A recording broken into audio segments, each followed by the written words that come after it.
Hey everybody, we're Tegan and Sara. And you are watching Grammy Pro. For us, we write independently most often. So I live on the East Coast, Tegan lives on the West Coast, and we've become very used to working sort of isolated and building tracks in a recording program.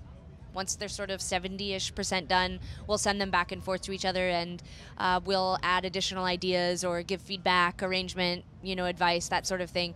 And then we'll go into the studio, and then we'll have a little bit more direct collaboration. I think the most important thing when you're collaborating with another artist is that you like the artist that you're collaborating with. So we're only picky in the sense that, like, as long as we're fans of what this person does or this project does, we tend to be really excited about collaborating. And the second thing is you got to have a thick skin, because when you're collaborating, it really is sort of a completely different process than maybe what you're used to. So I think the biggest thing that I've learned in collaborating is to get ready to send a lot of different ideas. With Tiesto, I mean, the way that the track we did with him, Feel It in My Bones, ended up working out, there's like almost 7 different ideas on the track, and that's because he kept telling us to write more choruses. He was like, nope, not good enough, write another chorus. But the parts that we were writing I thought were good, and he ended up creating all these kind of mini bridges because he liked all the ideas. So, it was like we were sort of used to when you write something, you're writing from your heart. It's like a passion thing, and I sent it to Sara, and she's like, oh, I love it. Or, when she sends something to me, I'm like, I would never tamper with it. But when you collaborate, there's a lot of tinkering and tampering and perfecting, and I think it's been good for our project. I think it's helped us grow as writers. I think that in my final years of high school, I recognized that there was a passion.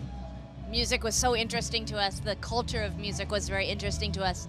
I don't think we could wrap our minds around the idea of it being a job. I mean, we just didn't know anybody who made music for a living. We were graduating in 1998, so this is very pre-internet kind of days for us. I didn't even really realize that there were bands like indie rock bands or whatever, like making a living. So it really only started to happen maybe when I was like in my early 20s, maybe 23, 24, 25, that I started to think, oh my God, like this is our career. Like we're actually doing this, we don't have to go get another job now. So we sort of fell into it, and I don't think there was as much premeditation as people have these days,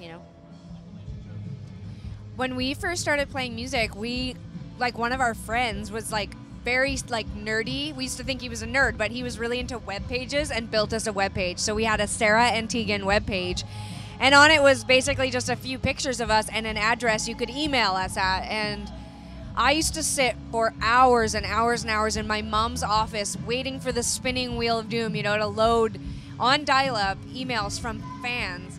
And from day one, we just always had this really fun kind of arrangement, if you will, like with our audience. We always sort of have the door open, and social media has made that really easy, and obviously the internet's a lot better than it was in 1998. But I mean, really, we just try to keep the door open, try to keep our fans engaged with us in a way that feels really genuine and honest. I think that they connect to our music through experiences they've had in their life, and it's important for them to be able to share that with us. And Sara and I love to hear that. I think it keeps us grounded, and I think it keeps us humble, and I think it keeps our eye on the prize. Our job is to write music that makes people feel, and I think without that connection, we might lose sight of that. So yeah, we're pro social media, but I think we also have a very healthy boundary of like what's good to share with our fans, and also how much contact to have with them. So I think some of them would want more contact, but we try to balance it. But we love our audience. I think they're so cool, and I like talking to them.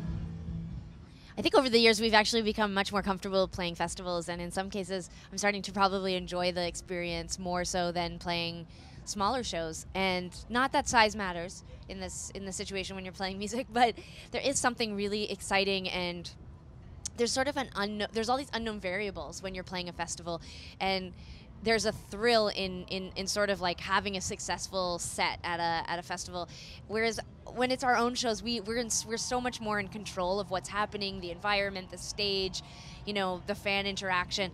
It's almost become like safe, and I like the thrill of getting up in front of a mass of people and thinking like, oh God, are we going to be able to keep their attention? Is everything going to be okay? So yeah, I love playing them now.